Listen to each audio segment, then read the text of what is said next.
Hello po mga kababayan. So ito yung update tungkol kay Digong doon sa Dahig. Na ang sabi, kakausapin daw ni Sara Duterte ang kanyang tatay sa mga panawagan na palitan na si Kaufman.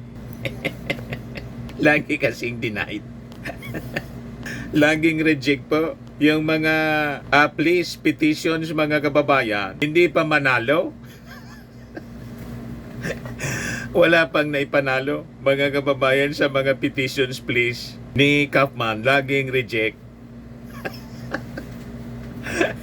Ngayon, di ba may mga panawagan, napalitan na po si Kaufman na ang sabi kumukubra ng 150 million pesos na attorney's fee yung kanyang team mga kababayan. Kasi nga, never pang manalo. Ipalit na ninyo po si kasi nagbo-volunteer si Attorney Harry Roque. Kaya lang iwan ko kung qualified pa si Attorney Harry Roque na mag-practice ng kanyang profession bilang international lawyer. Lalo't may bahid na yung kanyang pagkatao kasi puganti siya dito sa Pilipinas. O diba? Pero try ninyo itong si Attorney Harry Roque. Baka niya Mr. Maravillas lalong mapadali yung sentensya ni Digong. O di mas mabuti mga kababayan na mapadali yung sentensya. Ang sentensya naman po pwedeng not guilty or guilty.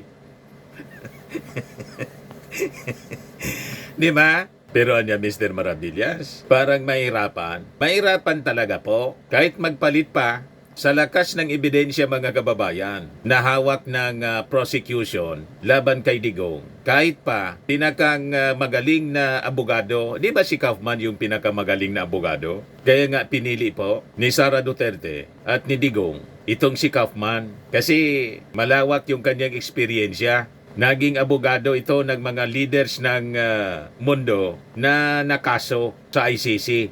Yan si Kaufman nag-graduate po sa Cambridge. Isa siyang Israeli lawyer. Yan ang kanyang background. Kaufman John the ICC Tribunal, International Criminal Tribunal for former Yugoslavia in 2003, becoming Israel's first prosecutor in said court. He helped secure the conviction of Serbian and Montenegrin generals for war crimes committed in attacking Dubrovnik in 1991. Sa magaling siyang prosecutor, na-convict niya yung mga Serbian general, na di ba? Prosecutor niya, yung sa defense. Naging defense lawyer din po siya at the ICC. Yung mga kliyente niya including Democratic Republic of Congo Vice President Jean-Pierre Bemba Ayesa, the daughter of Libyan leader Muammar Gaddafi, and militia leader from Central African Republic Mokom Gawaka. His representation with Gagawaka ended due to a conflict of interest. Walang records na napawalang sala na natigil yung kanyang pagiging defense lawyer dahil sa conflict of interest. O ngayon, siya yung kinuha ni Digong bilang kanyang tagapagtanggol. Kaya lang, sa nakalipas na ilang buwan, yung mga pleas and petitions, lahat reject.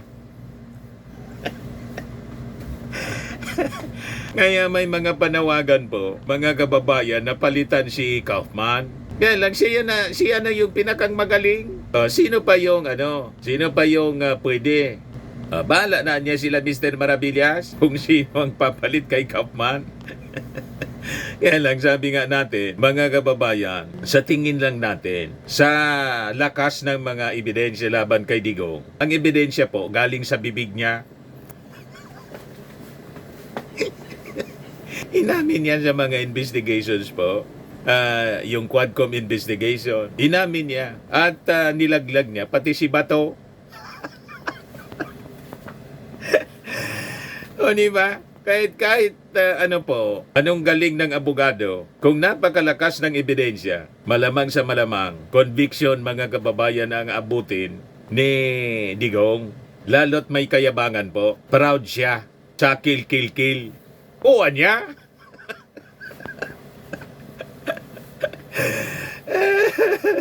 Talaga niya, pinagpapatay ko. Si Bato de la Rosa? Sabi mismo ni Digong, doon sa sa Quadcom hearing, death squad din yan na niya.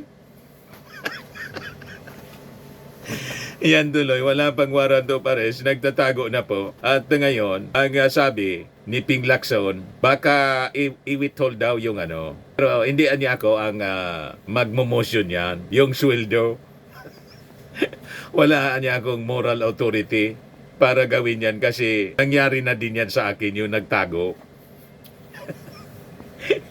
15 years ago niya. So namimiligro si Bato de la Rosa, mga kababayan, na tanggalan ng sweldo.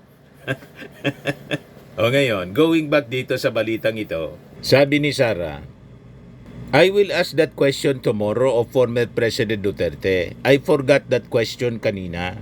Ito si Sara, mga kababayan, pakinggan natin. Okay lang ako. Magandang hapon sa inyo lahat na mga kababayan ko online, and of course nandito sa Duterte Street, and of course our Duterte guests, Street, pinangalanan na. guests this afternoon. Ma'am, kamusta po? Liname na nila. Okay lang siya. Okay daw. Yung topic namin, Kaya ano fit pa rin, for trial. Wala sa dagat at pait ba na nararamdaman ng mga pamilya nila. The uncertainty of not knowing what happened to their loved ones.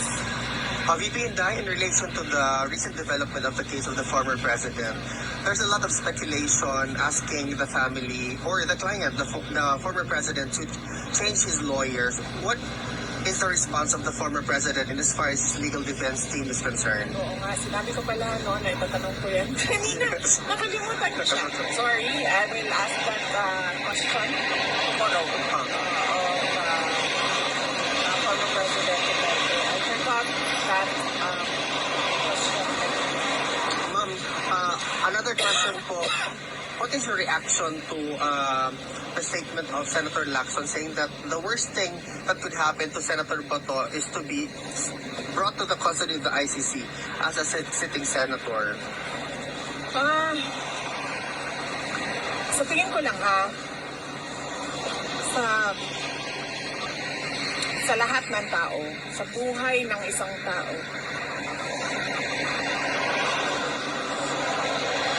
Ang tagal. that could happen is magkasakit at mamatay. Kapag wala kang sakit at hindi ka namatay, at buhay na buhay ka pa, kahit nasa loob ka man ng kulungan o nasa labas ka ng kulungan. Kasi hindi lahat ng tao ba binibigyan ng 70 years, ng 75 years, ng 80 years ng Diyos. Yung iba, lumabas lang, bumili ng itlog, hindi na nakabalik sa pamilya nila. So, yan na yung pinaka-worst na mangyari sa isang tao. Kung magkasakit ka, na maubos ang pera ng pamilya sa pagpapagamot sa iyo, o mamatay ka, na maiwanan mo yung mga mahal mo sa buhay. Maraming salamat po, VP. Ngayon, sabi ni Sara, go lang. Sara tells Bato, ICC detention is better than getting sick or dying. Nag-go na nga po. Go on hiding.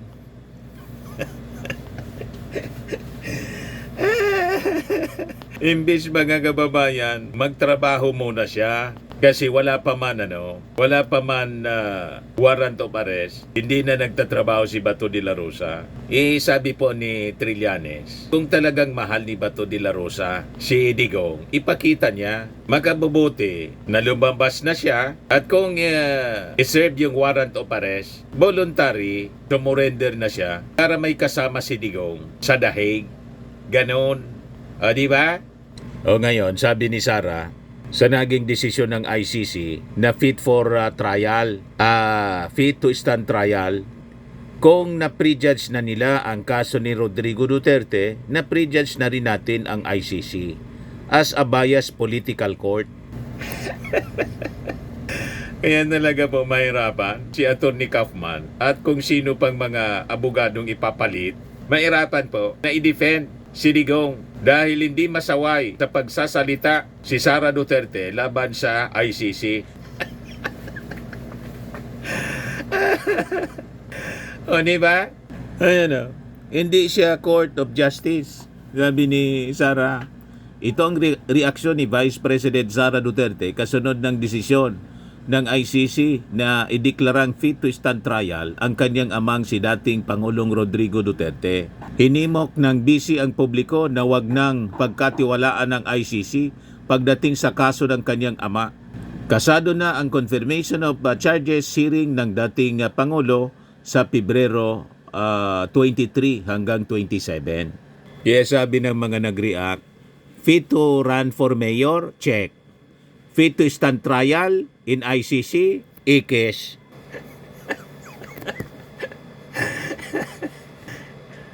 Consistent lang kasi mga kababayan yung ICC. Tumakbo pa nga niya sa pagka-mayor ng Davao. Pagkatapos irarason ng abogado ni Digong, ni Kaufman, na hindi fit to stand trial. Pwede ngang tumakbo. Ang sige pa interview, mga kababayan ni Sara at ang kanyang pamilya, pag tinanong, okay niya si tatay. Okay niya si tatay Digong. Pagkatapos, sasabihin ng abogado, not fit to stand trial, iba man yung sinasabi ng kanyang pamilya. O, diba, mga kababayan? Kaya ang dapat, walang ibang dapat nasisihin kung bakit doon ang desisyon ng ICC judges na si Digong fit to stand trial kasi yun ang nakikita nila o na yung result ng ng medical examination kay Digong. Siyempre yun ang pinakang basihan. Then of course, yung pag-interaction ni Digong sa kanyang pamilya mismo, testimony mula sa pakikipag-usap ng kanyang immediate family kay Digong at kwento sa mga interviews ng mga DDS vloggers na tuwang-tuwa na interviewin si Sara din tuwang-tuwang ma-interview kasi siyempre, lagi siyang pinag-uusapan. Yung mga vloggers naman, jackpot sa revenues. Pinagkikitaan yung interview sa kanya, maganda yung revenues. Si Sara naman, daldal lang ng daldal. O di, denied yung petisyon.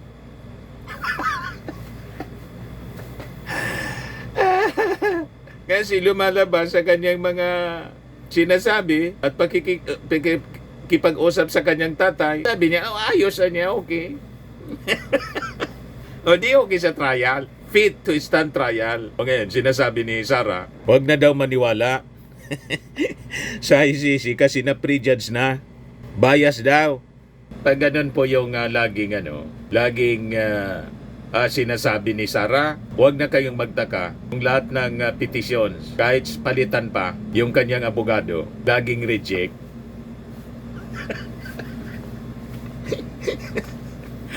O diba, mga kababayan? Pero siyempre, ang titingnan ng ICC judges, yung lakas ng ebidensya. Na ang ebidensya ay galing mismo sa bibig ni Digong.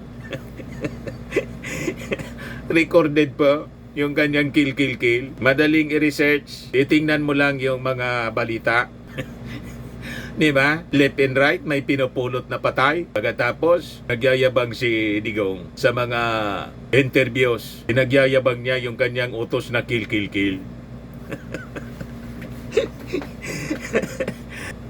Di ba? Sabi ni Dandoy Dator, non-partisan ang ICC. Merits of the case will determine the outcome, acquittal, or conviction. Sabi naman ng supporter nilang si Lala Panganiban, Court of Justice, ikis. Basketball court, check. Ganon ang pag-iisip ng kanilang mga supporters. Asa pa kayo? Napapaboran kayo ng korte sa inyong mga pag-uugali at paniwala. Yes, sabi ni May Bariwan, tell it to the ICC, wag sa SOCMED, what the heck? Sabi ni David Santa Maria, working hard at manipulating their base. Sabi ni Pedro Tesorero Jr., nasanay kasi kayo Nasanay kasi kayo ang batas. Pag in-apply sa inyo ang batas, hindi inyo matanggap. Sabi ni Agustin Rey, hindi yata abogado yan. Sabi ni John Clyder Dagdagan, that is a serious accusation. It's an interesting take if only you can support it with concrete evidence. But as a reminder, just because you don't like the verdicts of your father's due process or seeing your father's camp being incompetent as a defense does not mean that the case is prejudged. Sabi ni Melchor Pascual Hortaleza, hindi sana nung nakulong na, may hatol na din agad. Di ba lawyer ka? Tama. Wala na sanang trial, kulong na diretso. Kung na-prejudge na po. Di ba po? Sabi ni Alan Mona Cardenas, as if she does not know what she is talking. Note, there are local or domestic courts. There are international courts established by treaties. Sabi ni Roy Toralio, ganun talaga ang opinion, bias kapag hindi pabor. Kapag ang may pera, ang magsabi ng bias ay pinakikinggan. Ngunit pag mahirap, sasabihin guilty. Kahit foreign court, hindi nakakaligtas sa negativity. Kung pabor naman, may due process. At halakhakan ang mga halimaw. Wala talaga, kailangan nga walang dynasty sa politika ng mga pamilyang maghari-harian. Sabi ni Maria Brenda Roma Remo, does it matter to the families of the AGK victims if you and your tribe trust the process of ICC? What matters is they are getting the justice they deserve very soon. Sabi ni Ulysses, ICC is not a political court. It is where people can get justice when their country in the grips of monstrous and manipulative powers fail to provide it to them. Filipinos should not doubt the fairness of ICC will be able to provide. Whether you are the monster or you are the victim, you will be served the very portion that you deserve. So yan po mga kababayan, kukunti lang yung naniwala kay Sara. May mga minions pa rin na nagre-react mga kababayan, pero kukunti yung pumapabor sa kanya. Anyway, yan lang po mga kababayan yung ating short video ngayon. Ako po si Dante Maravillas. Bye-bye. God bless.